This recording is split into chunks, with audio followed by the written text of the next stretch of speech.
د جنگ حنین طرف ته د غزوه حنین طرف ته مون روانو تر سحاده پورې ما بیان کړی مو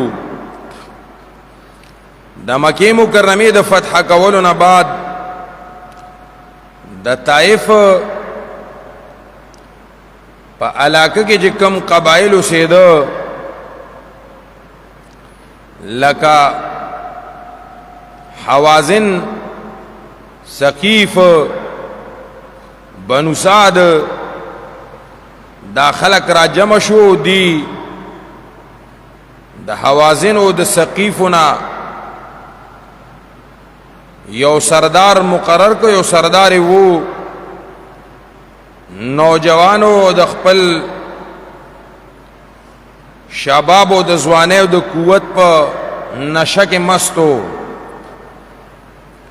دی مشورو کا مالک بن عوف نامه وا. دی مشورو کا چې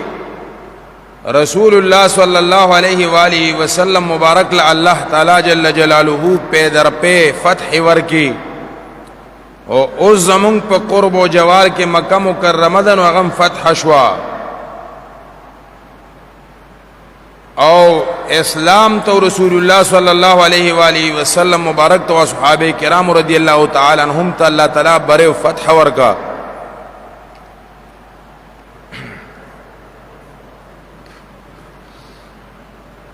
نو دی سره دا غم پیدا شو چې اسنا دین بعد په مونږ باندې رسول الله صلی الله علیه و آله وسلم مبارک حملو کی. نو د مالک بن عوف په مشرانه کې حوازن او ثقیف د قبیلونه شل زرا ځوانان لخر تیار کړ.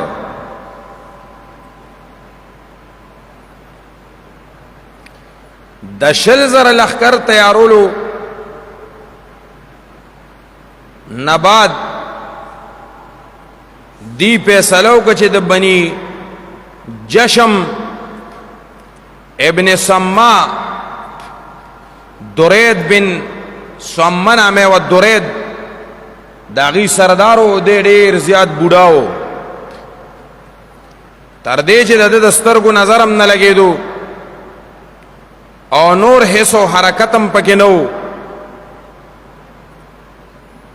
او حالات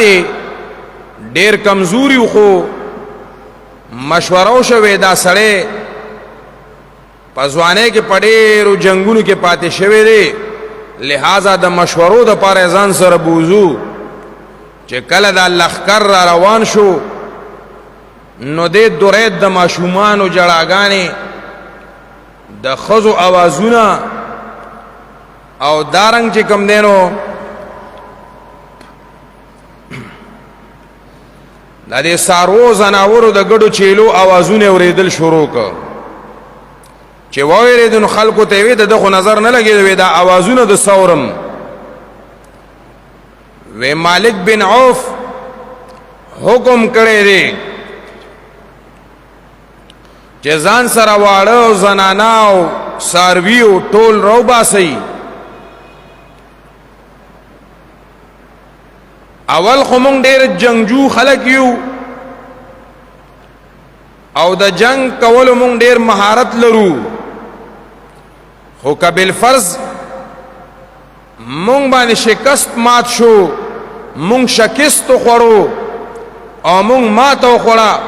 نو مونږ به د خپلو ښځو ته او د خپلو بچو ته به ګورو د خپلو بیبیانو ته به ګورو او د دې د وجې نه به ځان مرګ ته ورکو لیکن میدان من پریدو. دلتا درید وی ډېر غلطه ده. وی دا زنانا پته نه لګیږي چې فتح چاته کیږي په جنگ کې.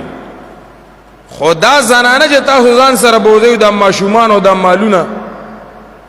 نو دا بیا څوک وړي که تاسو باندې شکست خور شو که تاسو شکست خورده شوئ نو بیا به څوک وړي.